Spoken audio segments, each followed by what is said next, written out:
persatu, namun tidak mengurangi hormat dan takzim ana kepada antum semuanya. Marilah pada malam hari ini kita panjatkan puja, puji, syukur kita kepada Allah Ta'ala yang telah memberikan kepada kita kenikmatan yang begitu banyak, sehingga kalaupun kita hitung, kita pun tak akan sanggup untuk menghitungnya. Suaranya jelas ya? Jelas. Allah berfirman, wa in ta'uddu nikmatallahi la tuhsuha. Seandainya engkau menghitung nikmat yang Allah berikan, niscaya engkau tak akan bisa untuk menghitungnya. Meskipun dengan alat paling canggih pun engkau tak akan bisa untuk menghitungnya. Innal insana ladzalumun kafar. Sesungguhnya manusia itu pelaku kezaliman dan kekufuran.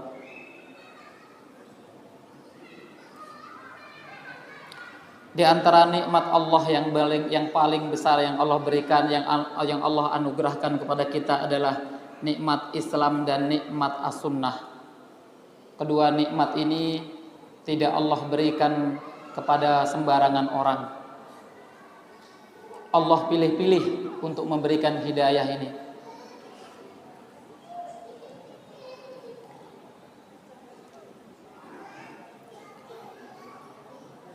Karena kedua nikmat ini adalah nikmat yang Allah tetapkan, yang Allah berikan kepada hamba-hamba yang terpilih.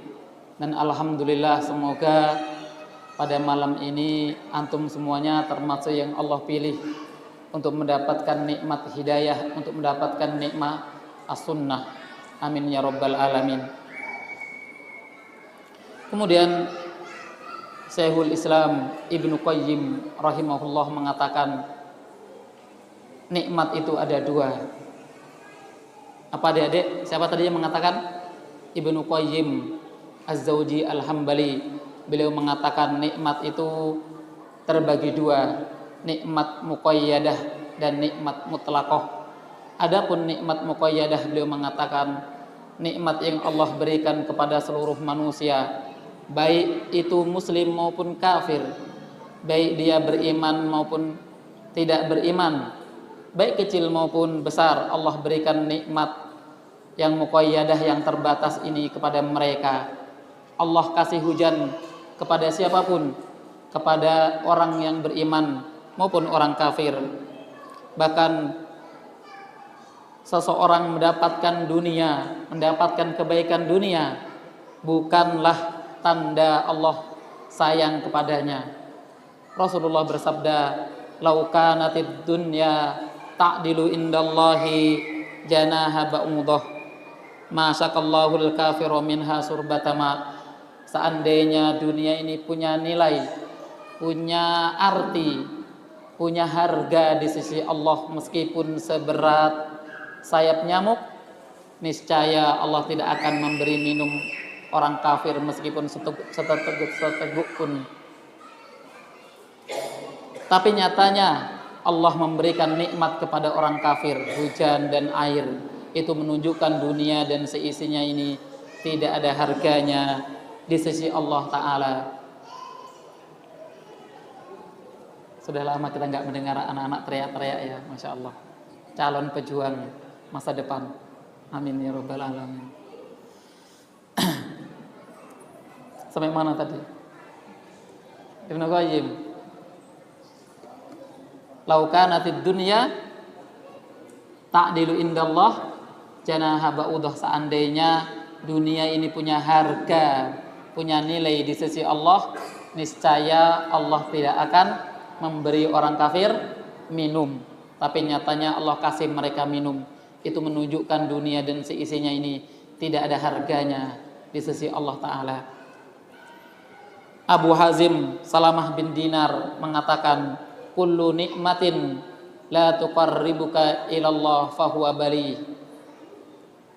Kullu nikmatin la tuqarribuka ilallah fahiya bali. Apa artinya? Seluruh nikmat yang engkau dapatkan, yang engkau terima dari Allah Subhanahu wa ta'ala, namun tidak bisa mendekatkanmu kepada Allah, tidak membuatmu lebih dekat, tidak membuatmu lebih takut kepada Allah, ketahuilah bahwasanya nikmat yang engkau peroleh adalah musibah, adalah malapetaka. Kullu nikmatin, semua nikmat, semua pemberian Allah yang engkau terima namun tidak membuatmu lebih takut kepada Allah, namun tidak membuatmu lebih banyak amalnya, ketahuilah bahwa nikmat yang engkau beri adalah musibah. Nikmat itu adalah musibah dan petaka yang akan engkau dapatkan di kemudian hari. Berikutnya Ibnu Qayyim mengatakan nikmat ada dua. Yang pertama tadi apa? Nikmat yang terbatas di dunia Allah berikan kepada siapapun. Kemudian yang kedua nikmat mutlaqah, nikmat Islam dan nikmat as-sunnah. Karena tidak semua orang mendapatkan nikmat ini. Betapa banyak orang yang ingkar sunnah, disebutnya Qur'aniyun, orang-orang yang hanya berpegang teguh kepada Al-Quran, tidak berpegang teguh kepada as-sunnah. Betapa banyak orang-orang yang mengaku umat Nabi, namun ketika datang hidayah, datang perintah, mereka menolaknya dengan sebenar-benar penolakan. Rasulullah bersabda sebagai contoh, sawu sufufakum, rapatkan saf kalian. Para sahabat Nabi rapat, rapi, lurus. Tapi lihatlah zaman sekarang, engkau akan dapati mereka memahami perintah itu dengan sunnah saja, sehingga mereka tidak merapatkan saf. Berkata seorang sahabat Nabi, Anas bin Malik, wahai Anas, bagaimana engkau merapatkan saf? Wahai Anas, sahabat yang mulia, yang Rasulullah dapat hadiah ketika tiba di Madinah. Wahai Anas, ditanya sama tabi'in, bagaimana sahabat itu merapatkan saf? Maka Anas menjawab, kami merapatkan tumit-tumit kami, cemari-cemari kami, dan pundak kami rapat. Siapa itu yang ditanya? Anas bin Malik. Siapa Anas? Sahabat Rasul. Sholat berjamaah, imamnya siapa? Rasul. Haji, pembimbingnya Rasul. Kita tidak dapati harta mereka ada subhatnya. Kita tidak dapati harta mereka haram. Mereka orang-orang yang Rasulullah katakan, yang Allah firmankan, radhiyallahu anhum wa radu'an. Para sahabat seluruhnya Allah ridhoi. Itu tandanya mereka dipastikan masuk ke dalam surga. Bahkan dalam hadis yang sahih, sedekahmu yang sebesar gunung tidak akan menyamai sedekah mereka yang hanya satu butir korma. Lihatlah bagaimana mulianya sahabat. Secara khusus Rasulullah bersabda, la tasubbu ashabi. Apa artinya? Jangan engkau cela sahabatku. Satu orang pun gak boleh engkau cela. Karena tadi, meskipun engkau sedekah sebesar gunung pun, pahalanya tidak akan menyamai mereka yang hanya sedekah satu butir korma. Rasulullah SAW sebagai cerita, ketika hijrah dari Mekah ke kota Madinah bersama siapa? Abu Bakar As-Siddiq. Mampirlah di suatu tempat. Dari Mekah ke kota Madinah butuh waktu hampir 14 hari. Hampir 14 hari. Mungkin jaraknya dari mana ini? Ini Tulang Bawang ya. Mungkin dari Tulang Bawang sampai Jakarta. Rasulullah jalan kaki bersama Abu Bakar. Kalau kelihatan orang tidak dikenal, beliau ngumpet, takut ditebas, takut dibunuh. Maka Rasulullah ngumpet di sebuah gua. Sampailah di kota, anggap saja di Madinah, beliau membangun masjid. Masjid pertama, apa yang Rasulullah bangun? Adik-adik, Masjid Kuba, Masya Allah, 100 ya. Tapi saya nggak punya fulus. Rasulullah membangun Masjid Kuba. Kemudian berjalan tidak jauh, Rasulullah membangun Masjid Qiblatain. Kemudian Rasulullah membangun Masjid Nabawi. Itu masjid yang ketiga yang Rasulullah bangun.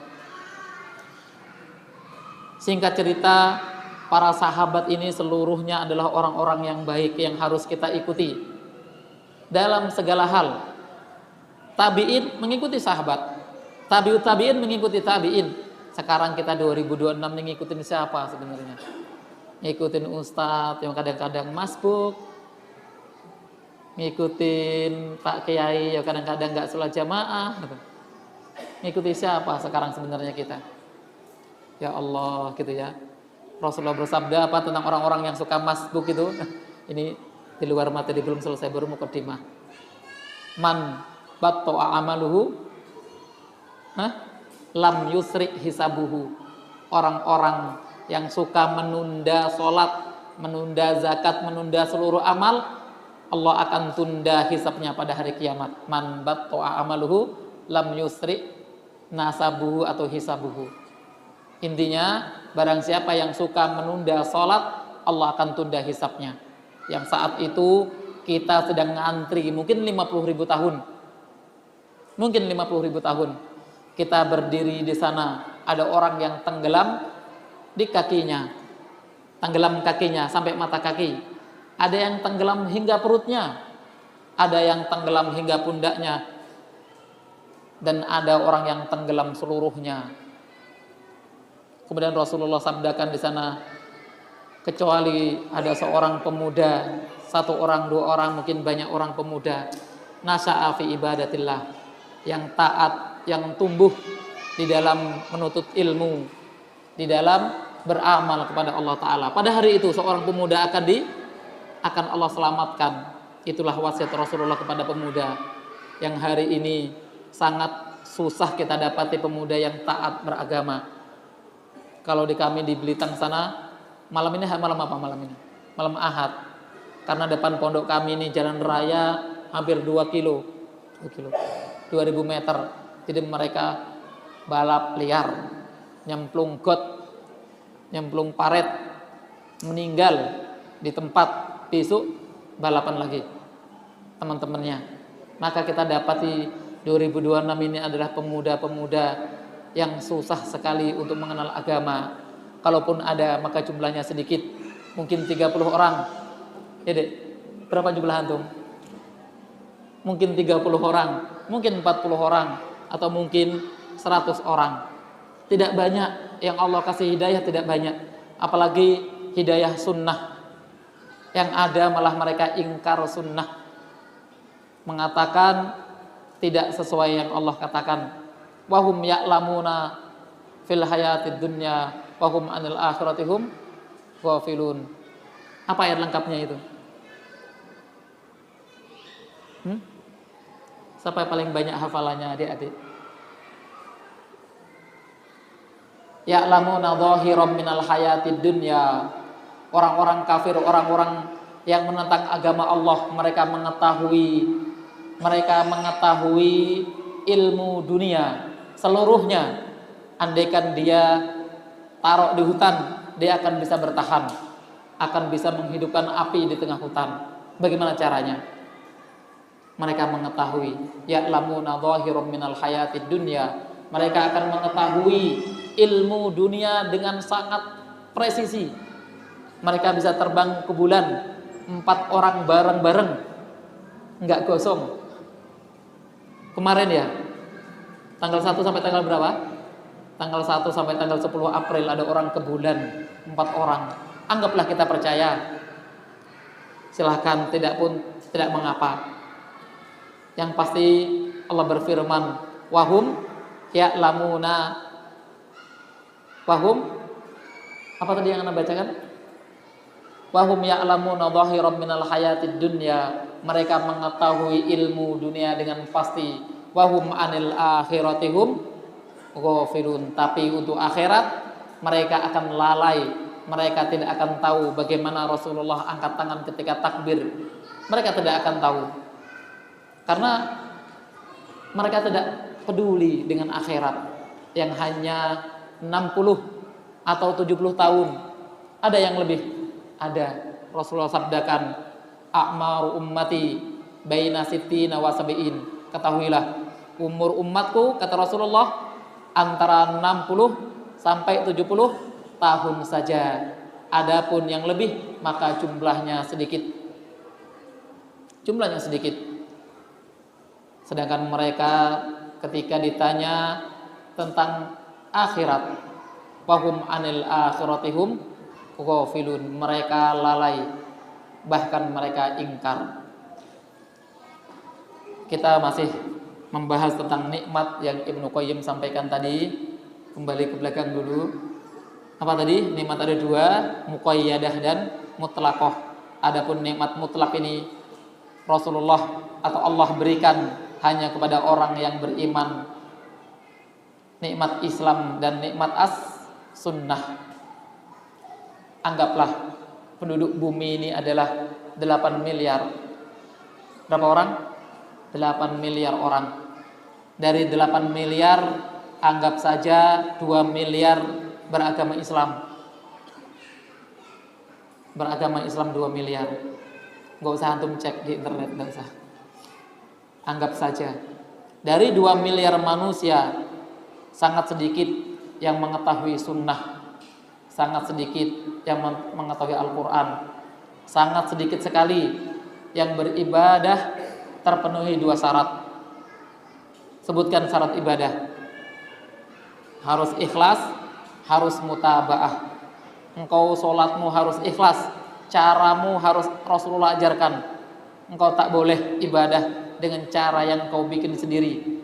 Agama Islam turun, siapa yang menurunkan? Allah, Jibril turun ke dunia. Bukan hanya agama Islam, tapi tata cara beragama Islam Allah turunkan ke langit dunia. Maka engkau seorang hamba tidak boleh merakit-rakit, membuat-buat dalam agama, apalagi engkau menentang syariat. Maka itu sesuatu yang sangat tidak terpuji. Wa may yuti'illaha war rasul, barang siapa yang taat Allah dan Rasulnya, faulaika ma'al ladzina an'amallahu alaihim minan nabiyyin wasiddiqin wasuhada'i wasalihin. Barang siapa yang taat sama Allah dan Rasulnya, maka mereka bersama Allah, bersama para nabi, bersama para syuhada, bersama orang-orang soleh. Syaratnya apa? Taat Allah, taat Rasul.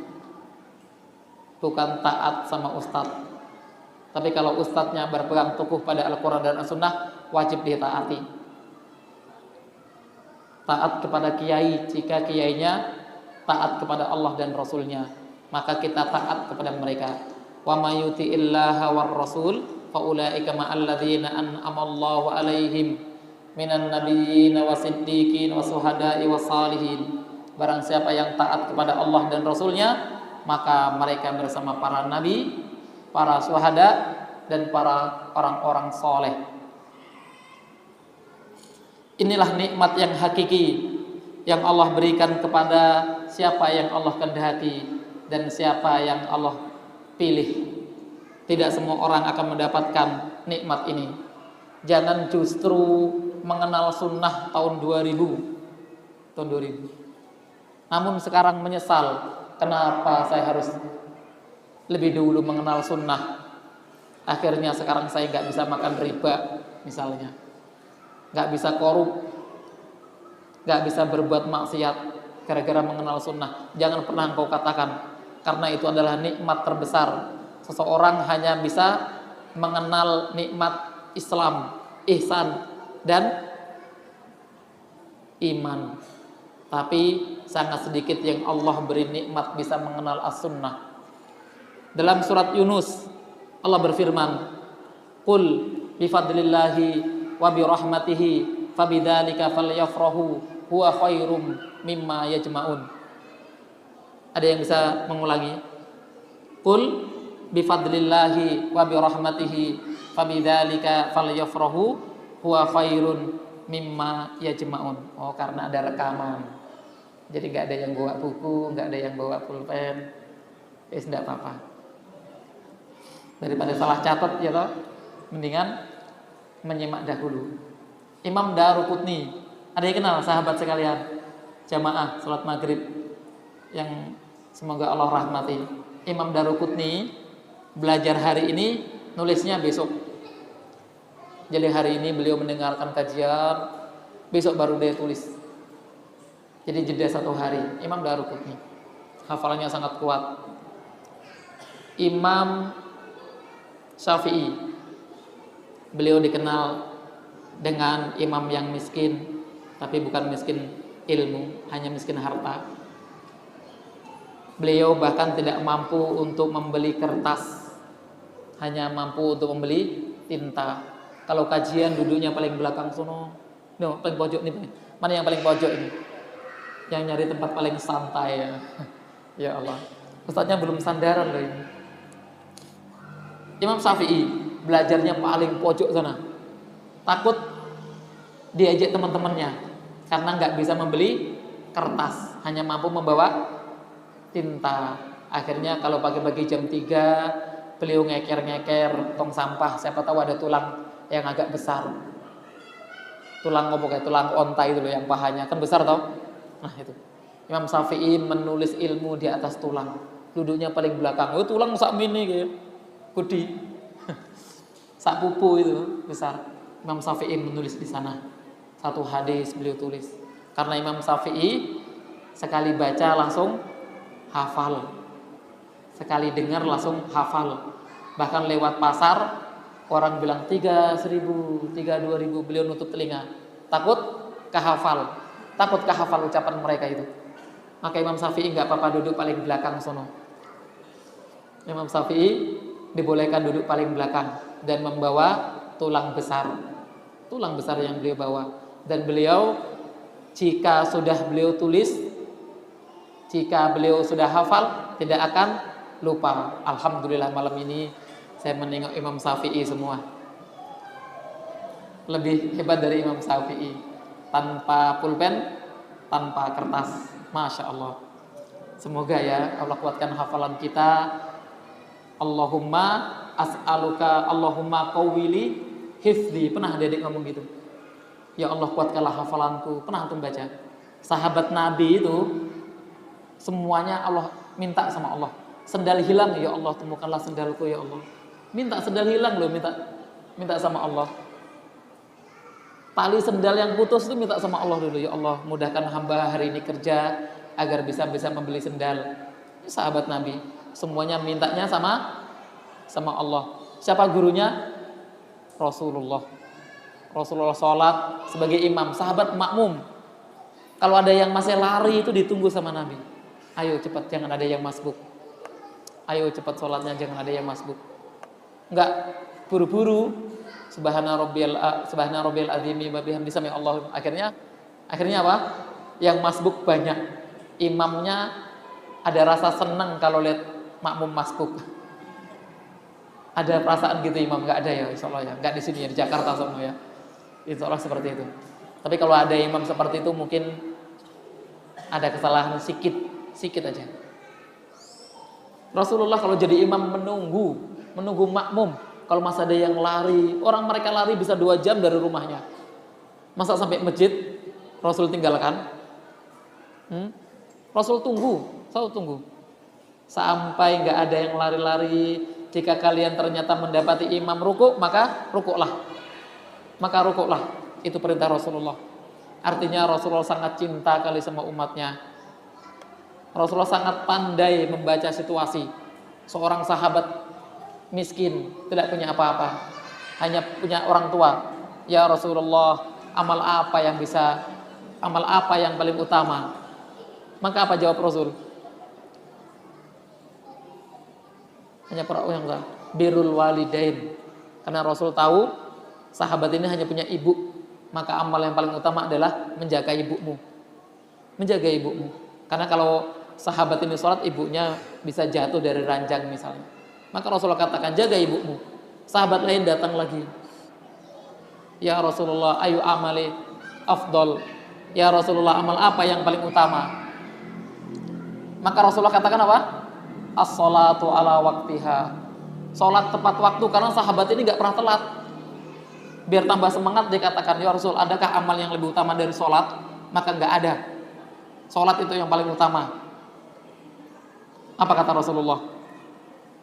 Awwalu ma yuhasabu bihil abdu yaumal qiyamah as-shalah.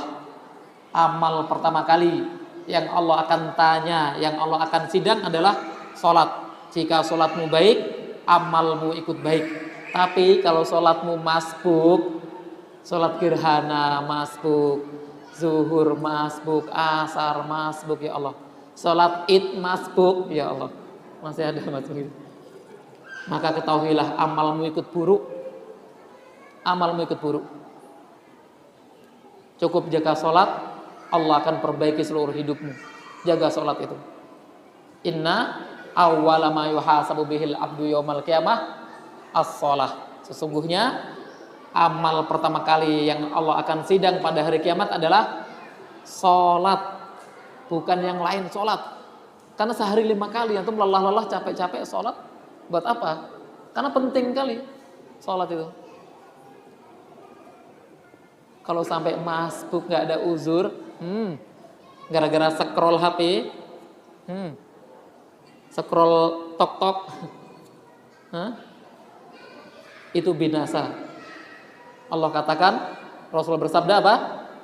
Man nukishol hisab udiba au kama qala, barang siapa yang Allah hisab dengan teliti, dia pasti binasa.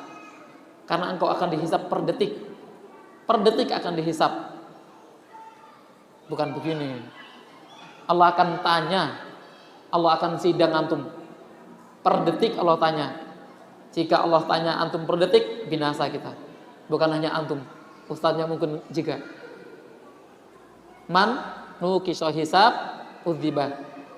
Barang siapa yang Allah hisab dengan teliti, dia akan Allah azab. Pasti. Apa dosa kita banyak kali. Lihat kanan sedikit, orang lewat. Nggak sengaja kena lagi. 2026. Kita bahkan buka kajian Ustadz Firanda, yang lewat bukan Ustadz Firanda. Iya toh? Kita nggak berteman sama siapapun, kita buka Facebook yang keluar orang lain. Fitnah akhir zaman itu. La tazulu qadama abdin yaumal qiyamah hatta yus'al anil arba. Siapa yang hafal hadis itu? Alhamdulillah hafal semua. Malu-malu soalnya. Sesungguhnya seorang hamba, seorang hamba tidak akan bisa bergerak, tidak akan bisa pindah tempat sebelum bisa menjawab dari 4 pertanyaan. Yang pertama, an umrihi fima afnah, an waktihi fima afnah. Tentang umurmu, tentang waktumu, engkau akan Allah tanya per detik, enggak tanggung-tanggung, per detik. Engkau akan dapati kitabmu seluas mata memandang. Ma hadzal kitab la yughadiru shaghiratan wala kabiratan illa ahsaha. Buku apa ini? Semuanya tertulis. Bahkan ngupil pun tertulis. Tengah malam nguap tertulis. Buku apa ini sebenarnya? Engkau akan dapati buku itu pasti tidak pasti. Engkau akan dapati buku itu, nak. Hari itu memang sangat menegangkan. Kita tidak akan bisa pindah tempat sampai bisa menjawab pertanyaan. Kemana engkau habiskan umurmu? Buat apa? Buat bekerja siang, malam, pagi, sore, pulang, sholat zuhur di perjalanan, maghrib kecapean, isya ketiduran, sampai maut datang mencengkram dengan kuku-kukunya yang tajam. Celakalah orang-orang yang wailul lil musallin, orang-orang yang sholat, alladzina hum fi sholatihim raun, orang-orang yang riak ketika sholatnya. Namun yang pertama tadi, boleh minum ya? Antum nggak minum ya, ustadznya nggak minum. Namun yang pertama tadi, sebab semuanya pemuda akhir zaman ini ya, insyaallah. Pemuda akhir zaman, jamaah sholat maghrib, kakimu tidak akan bisa bergerak, berpindah tempat sampai engkau bisa menjawab 4 pertanyaan.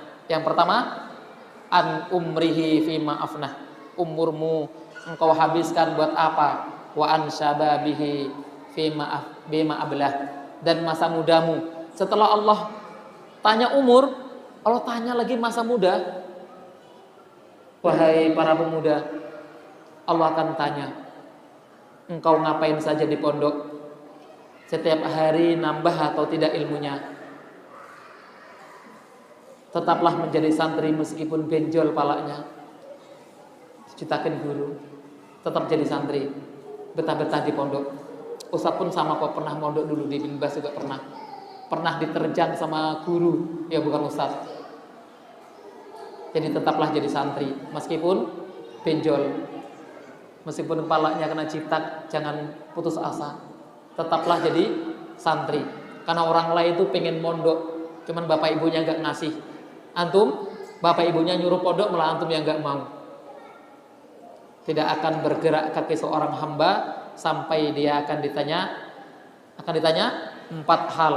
Yang kedua, seorang pemuda akan Allah tanya kemana waktu mudamu habis. Pemuda itu dia balik umur 10 tahun sampai 15 tahun, sampai dia menikah mungkin umur 30 tahun, itu dibilang pemuda. Ketahuilah pemuda, kami yang sudah umur 40 tahun, yang sudah memutih, bahkan jalan pun butuh tongkat, pindah tempat pun butuh dipapah. Kami ingin kembali muda. Kami ingin menghafal Quran, kami ingin sholat duha, kami ingin puasa, tapi kami sudah tidak sanggup. Ada tanggungan anak istri yang harus kami tanggung. Kami menyesal di usia 40 tahun, 50 tahun, 60 tahun, 70 tahun, sebentar lagi malaikat datang. Bahkan kita sedang lalai mungkin.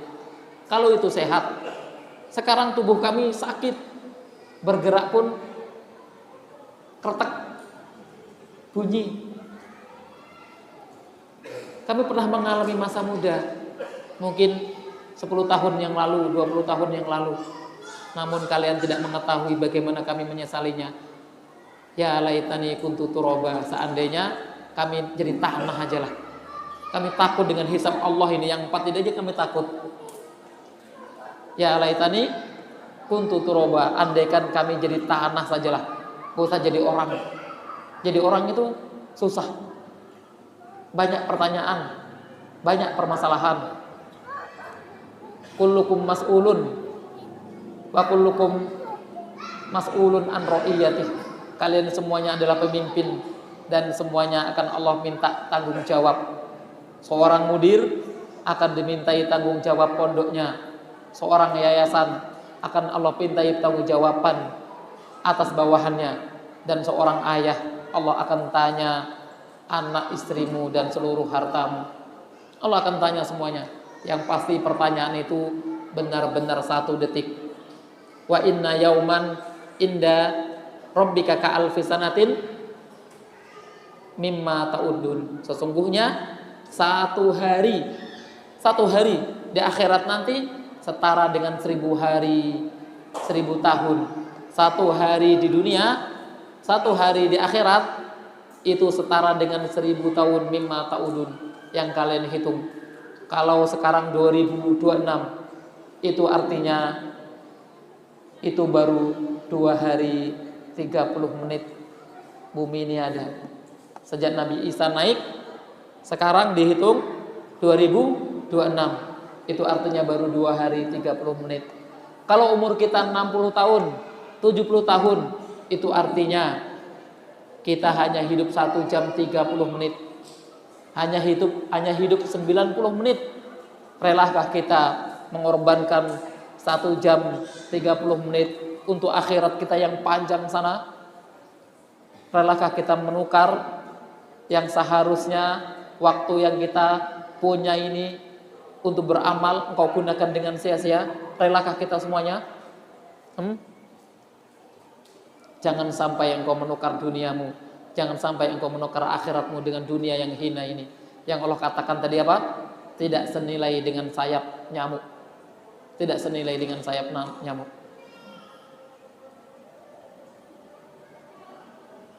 Kaif muadzin? Hal adzan al-ahad?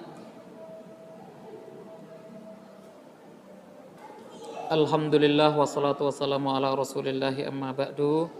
Usikum wa nafsi bitaqwallahi faqad fazal muttaqun. Kita lanjutkan tentang pertanyaan seorang hamba tidak akan bisa bergerak pada hari kiamat sebelum Allah tanya. Yang pertama tentang umurnya, tentang waktunya. Yang kedua tentang masa mudanya, engkau habiskan buat apa. Bahkan Rasulullah bersabda ajiballah min syabin laisa lahu sabwah. Oh kama qol. Sesungguhnya Allah takjub kepada seorang pemuda yang bisa menahan hawa nafsunya. Allah takjub kepada seorang pemudi yang bisa menahan syahwatnya.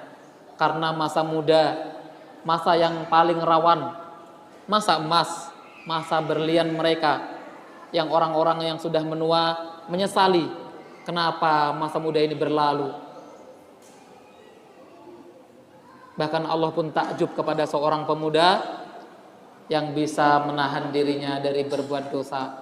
Harta dia punya, kendaraan dia punya, tubuh sehat, badan kuat, selayaknya dia berbuat dosa, namun dia bisa menahan dirinya untuk tidak berbuat dosa. Maka Allah ketahuilah, wahai para pemuda, Allah takjub kepada seorang pemuda yang seperti itu. Rasulullah katakan tadi.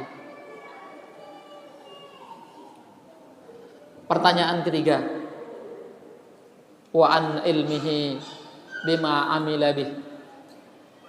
Allah akan tanya ilmumu, engkau gunakan buat apa? Engkau amalkan atau engkau anggurkan? Allah takkan tanya engkau alumni mana? Alumni Madinah? Alumni Makkah? Yaman? Mesir? Libya? Allah tak akan tanya. Itu semuanya tidak menjadi pertanyaan di alam barzah di hari pembalasan nanti. Tapi Allah akan tanya bima amil tabih. Sudah berapa ilmu yang engkau amalkan? Mengetahui sholat duha, hukumnya sunnah, tapi lolos. Hari ini X sholat duhanya, kemarin enggak sholat, padahal tahu hukum sholat duha. Allah akan tanya ilmu yang kau pelajari, kau amalkan atau tidak. Sahabat sekalian, yang keempat, Allah akan tanya hartamu, kemana engkau dapatkan dan kemana engkau belanjakan. Wa an malihi min aina iktasaba wa bima anfaqo. Dan Allah akan tanya hartamu, dari mana engkau dapatkan, dari yang subhat, dari yang haram, dari yang halal, lalu engkau belanjakan buat apa? Engkau foya-foya dengan hartamu, engkau habiskan di tempat yang Allah larang. Jangan sampai engkau menyesal sebagaimana penyesalan penduduk neraka. Wahum yastorihuna fiha. Penduduk neraka berteriak meminta tolong. Wahum yastorihuna fiha Rabbana akhrijna. Ya Rabb, keluarkan kami dari neraka. Ya Rabb, bebaskan kami dari neraka. Kunna na'mal solihah. Kami akan beramal soleh ya Allah.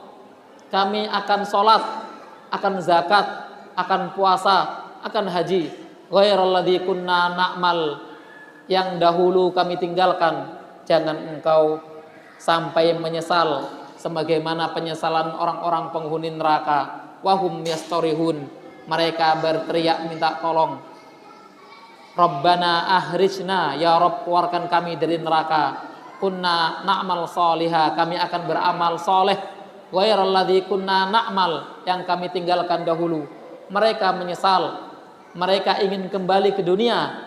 Namun Allah membalas, Allah menjawab di ayat berikutnya, awalam nu'ammirkum ma yatadzakkar fih ma yatadzakkar waja'akumun nadhir.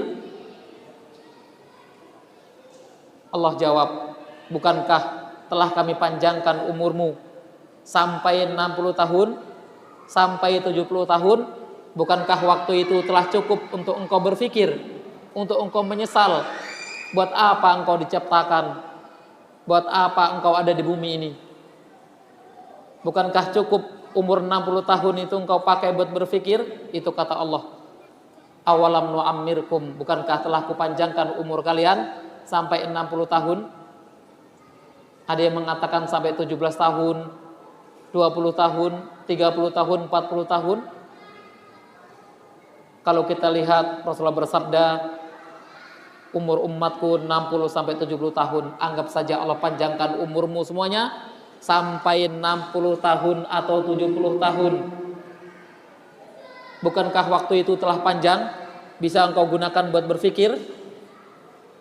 Waja'akumun nadhir, dan kami pun telah perintahkan dan kami pun telah utus seorang nabi, seorang rasul kepada kalian. Jangan sampai kita menyesal dan berteriak sebagaimana penduduk neraka berteriak, wahum yastarihuna fiha rabbana akhrijna na'mal salihah ghairal ladzi kunna na'mal. Khusus untuk harta Allah singgung 2 kali. Umur Allah akan tanya, masa muda Allah akan tanya, ilmumu Allah akan tanya diamalkan atau tidak. Dan yang terakhir tadi Allah tanya hartamu, dari mana engkau dapatkan, kemana engkau belanjakan. Kalau sampai Allah menghisap kita secara detail, binasa kita. Bukan hanya antum, bahkan ustadznya pun ikut binasa. Allahumma hasibna hisaban yasira. Amin ya rabbal alamin. Ya Allah, hisaplah kami dengan hisap yang mudah.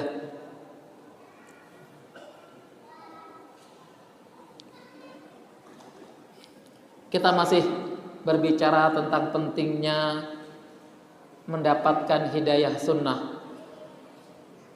Bahwasanya di luar sana bukan hanya tidak menjalankan sunnah, namun ingkar sunnah, menolak sunnah Rasul. Maka katakanlah lewat lisanmu, jazakallah ya Allah. Terima kasih ya Allah, Engkau telah beri kami hidayah sunnah, sehingga amal kami sesuai dengan tuntunan Rasul, perbuatan kami, ucapan kami sesuai dengan ucapan Rasul, dengan ucapan sahabat. Wa ma umiru illa liya'budullaha mukhlishina lahuddin. Tidaklah kami perintahkan manusia untuk ibadah kecuali ikhlas karena Allah Ta'ala. Man amila amalan laisa alaihi amruna fahuwa raddun. Sesungguhnya barang siapa yang beramal namun amal itu bukan datang dari kami, kata Rasul, amal itu tidak kami ajarkan, engkau bikin-bikin sendiri, fahuwa raddun, maka amal itu tertolak. Minimal amal itu sia-sia. Engkau kerjakan siang, malam, pagi, sore, sia-sia. Karena Rasul tak perintahkan, karena sahabat tak melakukan. Laukana khairan lasabukuna ilaih. Andaikan perbuatan itu baik, maka sahabat semuanya akan melakukan dulu. Adakah amal sekarang yang sahabat tidak kerjakan? Sahabat ada sekitar 70 orang tinggal di emperan Masjid Nabawi. Disebut dengan sahabat apa? Ahlu Suffah. Kira-kira 60 sampai 70 orang. Mereka semuanya berguru, mondok bersama Nabi. Ada hal-hal yang tidak mereka ketahui, mereka tanyakan ke Nabi. Jadi pondok pesantren bukan bid'ah ya. Para sahabat pun mondok di Masjid Nabawi bersama Nabi. Jadi ada dalilnya. Bahkan sahabat Nabi ada yang tidak makan sehari, 2 hari, 3 hari. Abu Hurairah pernah dibopong ke masjid dari sono, dari lapangan itu, pingsan, gulung komeng, kejang-kejang. Sahabat lain panik, akhirnya bopong ke masjid kayak orang kesurupan. Wahai Abu Hurairah, kenapa engkau? Saya belum makan kurang lebih 3 hari. Sahabat Nabi yang dosanya diampuni, yang kalau haji pembimbingnya Rasulullah, kalau umrah pembimbingnya Rasulullah, kalau sholat imamnya Rasul, kalau kajian Nabi yang ngisi. Pingsan, belum makan 3 hari, belum minum. Sekarang kita dapati nasi terbuang, Rumah kita mewah, 2 tingkat, 3 tingkat, AC di mana-mana. Coba kita lihat sahabat Nabi pingsan. Itu sahabat Nabi. Rasulullah lebih parah. Rasulullah ditanya, Aisyah, berapa lama rumahmu pernah nggak menyala api kompor itu? Rinai di rumahmu itu nggak nyala berapa lama? Maka Aisyah menjawab, 3 kali hilal. Kami selama kurang lebih 3 hilal itu berapa bulan? 2 bulan lah, anggap aja 2 bulan. Anggap aja 2 bulan sampai 3 bulan. Kami pernah nggak masak, kami hanya minum air dan kurma. Aisyah yang mengatakan, istri Nabi, wanita terbaik, yang dikatakan dalam sebuah hadis, ya Rasulullah, mintakan ampunan untukku. Maka Rasul berdoa, ya Allah, ampunilah dosa Aisyah, baik yang tampak maupun yang tidak tampak, baik yang sekarang maupun yang akan datang. Lalu Aisyah senang kali dengan doa itu. Langsung berkata Rasulullah, itulah doa yang kupanjatkan untuk umatku, dan untuk umatku setiap kali sholat. Allahumma gfir li ummati dunubaha aliyatan wa dhahirah. Kama qol, ya Allah, ampunilah dosa umatku, baik yang tampak maupun tidak tampak, baik yang akan datang maupun yang telah berlalu. Itu doa Rasulullah SAW kepada umat ini. Dan itu yang meminta siapa? Aisyah radhiyallahu anha, yang dikatakan tadi tidak pernah kompor rinai, kompor pernah menyala. Sekarang kita dapati air minum terbuang, makanan dibuang. Ingat sahabat Nabi, kehausan, kelaparan, di perutnya diganjel batu, di dalam sarungnya mereka pakai izar. Sahabat Nabi mungkin pakai jubah, mungkin pakai gamis, karena paling mudah, paling murah harganya. Jahit jadi. Kalau selain baju itu mahal, maka mereka pakai jubah, pakai sarung, hanya 2 helai.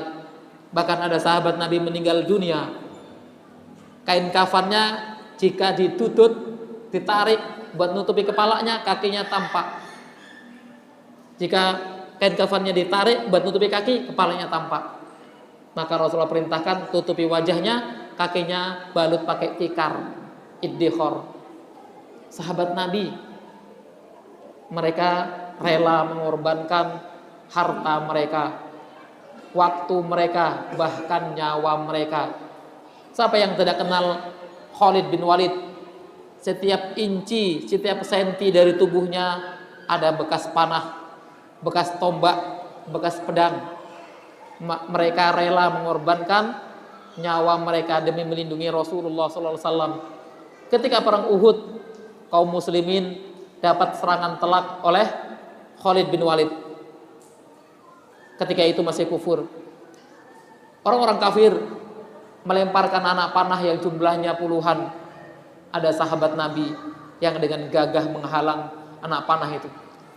Akhirnya panah itu menancap ke tubuh sahabat ini.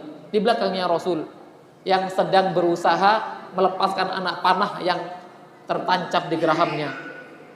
Rasul, manusia terbaik, kena anak panah.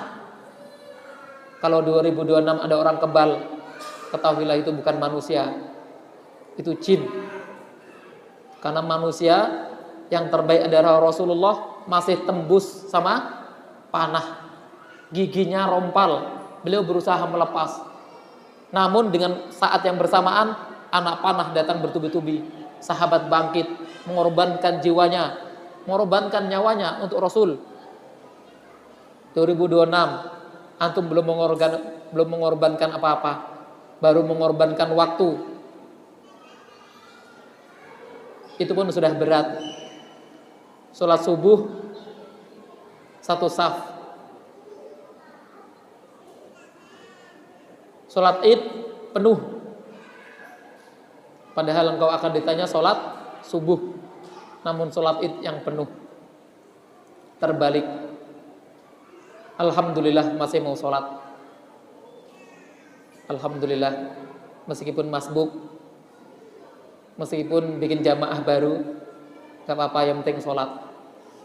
Tapi kalau ada Nabi, antum diomeli, pasti itu diomelin tuh, cita yang suka masbuk itu. Syabab semuanya, jamaah sholat maghrib, sholat isya yang dirahmati Allah, ada banyak yang ingin saya sampaikan, namun waktu ini sepertinya sudah larut. Bahkan ini masih muqaddimah.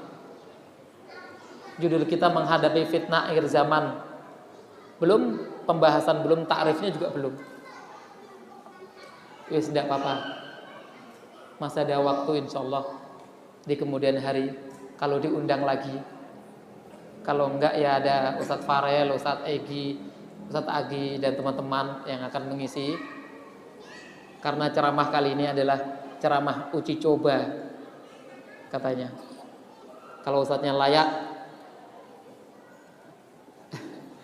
boleh di sini. Kalau ustadznya nggak layak, ya harus di sini. Harus di sini. Mau nggak mau ustadznya di sini. Karena santri kita kasihan kalau nggak ada induknya. Makan kalau berdiri nggak ada yang kasih tahu. Makan harus duduk. Nah, nanti kalau nggak ada ustadznya, santrinya makan lari, gurunya makan berdiri, santrinya makan sambil lari. Tidak apa-apa kehadiran ustadz, insya Allah kalau bisa memberikan dampak baik, alhamdulillah. Tapi kalau tidak bisa, yo jangan dicaci, jangan dimaki, minimal jangan digibahi. Khalas, hadza ma aqulu lakum wa astaghfirullah li wa lakum wa lisairil muslimin wal muslimat wal mu'minin wal mu'minat al-ahya'i minhum wal amwat ya qadiyal hajat. Subhanakallahumma wa bihamdika asyhadu an la ilaha illa anta astaghfiruka wa atubu ilaik. Wassalamu alaikum warahmatullahi wabarakatuh.